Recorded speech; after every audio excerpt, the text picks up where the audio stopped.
संतान सप्तमी, भगवान सूर्य की अष्टदल बनाकर उनकी पूजा करें। भगवान को घी का दीप दिखाएं और लाल फूल, अगर लाल कनेर का फूल मिल जाए तो यह और भी उत्तम फलदायी होगा। इनके साथ गुड़ और आटे का प्रसाद बनाकर भगवान सूर्य को अर्पित करें। सूर्य देव की पूजा में लाल वस्त्र धारण करना चाहिए। संतान सप्तमी व्रत के लिए नियम। संतान की कामना से जो लोग संतान सप्तमी का व्रत रखते हैं, उनके लिए नियम है कि इस व्रत को दोपहर तक कर लें। इस व्रत को स्त्री पुरुष कोई भी कर सकते हैं या पति पत्नी साथ भी कर सकते हैं। संतान सप्तमी वाले दिन सुबह जल्दी उठकर घर की साफ सफाई करके नहा धो लें। तत्पश्चात घर में गंगा जल का छींटा लगाकर प्रसाद में 7 मीठे पूदे या मालपुए या मीठी पूरी बना लें। एक पाटे पर लाल कपड़ा बिछाकर भगवान शंकर और मां गौरी के परिवार सहित एक प्रतिमा स्थापित करें। सबसे पहले भगवान के सामने कलश स्थापित करें और हाथ जोड़कर व्रत का संकल्प लें। तत्पश्चात नारियल, सुपारी, धूप, दीप, फूल आदि अर्पित करें। 7 पूदे या मीठी पूरी को केले के पत्ते में बांधकर भगवान को अर्पित करें। साथ ही संतान प्राप्ति या संतान की लंबी आयु और उनकी रक्षा के लिए कामना करते हुए भगवान शिव को कलावा लपेटें। पूजा करते समय कलाई में सूती डोरा या चांदी की संतान सप्तमी की चूड़ी करडी डीढ़ा पहने। चांदी के कड़े या चूड़ी को भगवान के सामने रखकर दूध व जल से शुद्ध करके अक्षत और फूल चढ़ाएं और फिर अपने दाहिने हाथ में पहन लें। भगवान को भोग आदि लगाकर कथा पढ़ें और आरती करें। व्रत खोलने के लिए पूजा में अर्पित किए गए पूदे खाएं।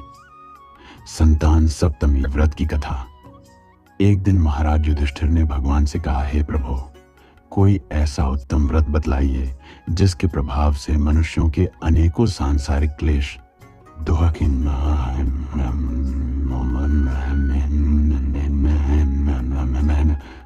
दुख दूर होकर वे पुत्र एवं पौत्रवान हो जाएं। यह सुनकर भगवान बोले, हे राजन, तुमने बड़ा ही उत्तम प्रश्न किया है। जानिए, मैं तुमको एक पौराणिक इतिहास सुनाता हूं, ध्यानपूर्वक सुनो। एक समय लोमय ऋषि ब्रजराज की मथुरापुरी में वसुदेव देवकी के घर गए। ऋषिराज को आया हुआ देख करके दोनों अत्यंत प्रसन्न हुए तथा उनको उत्तम आसन पर बैठाकर उनका अनेक प्रकार से वंदन और सत्कार किया। फिर मुनि के चरणोदक से अपने घर तथा शरीर को पवित्र किया। वह प्रसन्न होकर उनको कथा सुनाने लगे। कथा के कहते लोमश ने कहा कि हे देवकी, दुष्ट दुराचारी पापी कंस ने तुम्हारे कई पुत्र मार डाले हैं, जिसके कारण तुम्हारा मन अत्यंत दुखी है। इसी प्रकार राजा नहुष की पत्नी चंद्रमुखी भी दुखी रहा करती थी, किंतु उसने संतान सप्तमी का व्रत विधि विधान सहित किया, जिसके प्रताप से उनको संतान का सुख प्राप्त हुआ। यह सुनकर देवकी ने हाथ जोड़कर मुनि से कहा, हे ऋषिराज, कृपा करके रानी चंद्रमुखी का संपूर्ण वृत्तांत तथा इस व्रत को विस्तार सहित मुझे बतलाइए, जिससे मैं भी इस दुख से छुटकारा पाऊं। लोमश ऋषि ने कहा, हे देवकी, अयोध्या के राजा नहुष थे। उनकी पत्नी चंद्रमुखी अत्यंत सुंदर थी। उनके नगर में विष्णुगुप्त नाम का एक ब्राह्मण रहता था। उसकी स्त्री का नाम भद्रमुखी था। वह भी अत्यंत रूपवती सुंदरी थी। रानी और ब्राह्मणी में अत्यंत प्रेम था। एक दिन वे दोनों सरयू नदी में स्नान करने के लिए गईं। वहां उन्होंने देखा कि अन्यत बहुत सी स्त्रियां सरयू नदी में स्नान करके निर्मल वस्त्र पहनकर एक मंडप में शंकर एवं पार्वती की मूर्ति स्थापित करके पूजा कर रही थी। रानी और ब्राह्मणी ने यह देखकर उन स्त्रियों से पूछा कि बहनों, तुम यह किस देवता का और किस कारण से पूजन व्रत आदि कर रही हो? यह सुन स्त्रियों ने कहा कि हम संतान सप्तमी का व्रत कर रही हैं और हमने शिव पार्वती का पूजन चंदन अक्षत आदि से षोडशोपचार विधि से किया है। यह सब इसी पुनीत व्रत का विधान है। यह सुनकर रानी और ब्राह्मणी ने भी इस व्रत के करने का मन ही मन संकल्प किया और घर वापस लौट आई। ब्राह्मणी तो इस व्रत नियम पूर्वक करती रही, किंतु रानी चंद्रमुखी राजमद के कारण कभी इस व्रत को करती, कभी न करती, कभी भूल हो जाती। कुछ समय बाद दोनों मर गई। दूसरे जन्म में रानी बंदरिया और ब्राह्मणी ने मुर्गी की योनि पाई। ब्राह्मणी मुर्गी की योनि में भी कुछ नहीं भूली और भगवान शंकर तथा पार्वती जी का ध्यान करती रही। उधर रानी बंदरियाओं की योनि में भी सब कुछ भूल गई। थोड़े समय के बाद दोनों ने यह देह त्याग दी। अब इनका तीसरा जन्म मनुष्य योनि में हुआ। उस ब्राह्मणी ने एक ब्राह्मणी के यहाँ कन्या के रूप में जन्म लिया। उस ब्राह्मण कन्या का नाम भूषण देवी रखा गया तथा विवाह गोकुल निवासी अग्निशील ब्राह्मण से कर दिया। भूषण देवी इतनी सुंदर थी कि वह आभूषण रहित होते हुए भी अत्यंत सुंदर लगती थी। कामदेव की पत्नी रति भी उसके सम्मुख लजाती थी। भूषण देवी के अत्यंत सुंदर, सर्वगुण संपन्न, चंद्रमा के समान धर्मवीर, कर्मनिष्ठ, सुशील स्वभाव वाले 8 पुत्र उत्पन्न हुए। यह सब शिवजी के व्रत का पुनीत फल था। दूसरी ओर शिव विमुख रानी के गर्भ से कोई भी पुत्र नहीं हुआ। वह निःसंतान दुखी रहने लगी।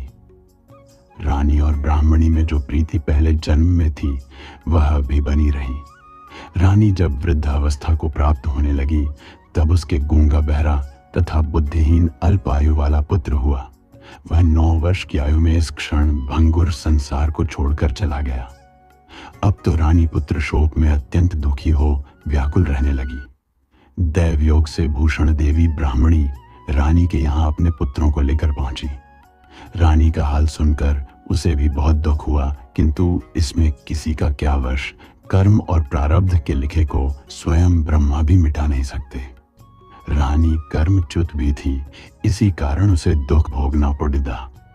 इधर रानी पंडितानी के इस वैभव और 8 पुत्रों को देखकर उससे मन में ईर्ष्या करने लगी तथा उसके मन में पाप उत्पन्न हुआ।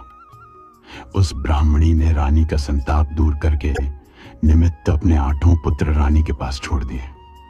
रानी ने पाप के वशीभूत होकर उन ब्राह्मणी पुत्रों की हत्या करने के विचार से लड्डू में विष जहर मिलाकर उनको खिला दिया, परंतु भगवान शंकर की कृपा से एक भी बालक की मृत्यु न हुई। यह देखकर तो रानी अत्यंत ही आश्चर्यचकित हो गई और इस रहस्य का पता लगाने की मन में ठान ली। भगवान की पूजा से निवृत्त होकर जब भूषण देवी आई तो रानी ने उससे कहा कि मैंने तेरे पुत्रों को मारने के लिए इनको जहर मिलाकर लड्डू खिला दिया, किंतु इनमें से एक भी नहीं मरा। तूने कौन सा दान पुण्य व्रत किया है जिसके कारण तेरे यह पुत्र नहीं मरे और तू नित नए सुख भोग रही है? तेरा बड़ा सौभाग्य है। इनका भेद तू मुझसे निष्कपट होकर समझा, मैं तेरी बड़े दृढ़ ऋणी रहूंगी। रानी के ऐसे दीन वचन सुनकर भूषण ब्राह्मणी कहने लगी, सुनो, तुमको 3 जन्म का हाल कहती हूं, सो ध्यान पूर्वक सुनना। पहले जन्म में तुम राजा नहुष की पत्नी थी और तुम्हारा नाम चंद्रमुखी था, मेरा भद्रमुखी था और ब्राह्मणी थी। तुम अयोध्या में रहते थे और मेरी तुम्हारी बड़ी प्रीति थी। एक दिन तुम दोनों सरयू नदी में स्नान करने गई और दूसरी स्त्रियों को संतान सप्तमी का उपवास, शिवजी का पूजन अर्चन करते देखकर हमने इस उत्तम व्रत को करने की प्रतिज्ञा की थी, किंतु तुम सब भूल गई और झूठ बोलने का दोष तुमको लगा, जिसे तू आज भी भोग रही है। मैंने इस व्रत को आचार विचार सहित नियम पूर्वक सदैव किया और आज भी करती हूं। दूसरे जन्म में तुमने बंदरिया का जन्म लिया तथा मुझे मुर्गी की योनि मिली। भगवान शंकर की कृपा से इस व्रत के प्रभाव तथा भगवान को इस जन्म में भी न भूली और निरंतर उस व्रत को नियमानुसार करती रही।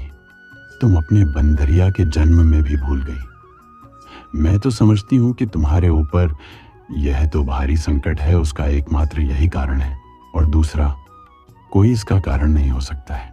इसलिए मैं तो कहती हूं कि आप अब भी संतान सप्तमी के व्रत को विधि सहित करिए, जिससे तुम्हारा यह संकट दूर हो जाए। लोमश ऋषि ने कहा, देव की भूषण ब्राह्मणी के मुख से अपने पूर्व जन्म की कथा तथा संकल्प इत्यादि सुनकर रानी को पुरानी बातें याद आ गईं और पश्चाताप करने लगी तथा भूषण ब्राह्मणी के चरणों में पड़े ढाकर क्षमा याचना करने लगी और भगवान शंकर पार्वती जी की अपार महिमा के गीत गाने लगी। उस दिन से रानी ने नियमानुसार संतान सप्तमी का व्रत किया, जिसके प्रभाव से रानी को संतान सुख भी मिला तथा संपूर्ण सुख भोग कर रानी शिवलोक को गई। भगवान शंकर के व्रत का ऐसा प्रभाव है कि पथभ्रष्ट मनुष्य भी अपने पथ पर अग्रसर हो जाता है और अनंत ऐश्वर्य भोग कर मोक्ष पाता है। लोमश ऋषि ने फिर कहा कि देवकी, इसलिए मैं तुमसे भी कहता हूं कि तुम भी इस व्रत को करने का संकल्प अपने मन में करो, तो तुमको भी संतान सुख मिलेगा। इतनी कथा सुनकर देवकी हाथ जोड़कर लोम ऋषि से पूछने लगी, हे ऋषिराज, मैं इस पुनीत उपवास को अवश्य करूंगी, किंतु आप इस कल्याणकारी एवं संतान सुख देने वाले उपवास का विधान, नियम, विधि आदि विस्तार से समझाइए। यह सुनकर ऋषि बोले, हे देवकी, यह पुनीत उपवास भादों के महीने में शुक्ल पक्ष की दशमी के दिन किया जाता है।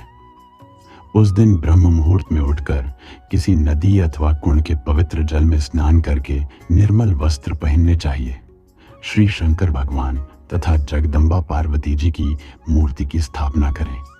इन प्रतिमाओं के सम्मुख सोने चांदी के तारों का अथवा रेशम का एक गंडा बनावें। उस घंटे में 7 गांठें लगानी चाहिए।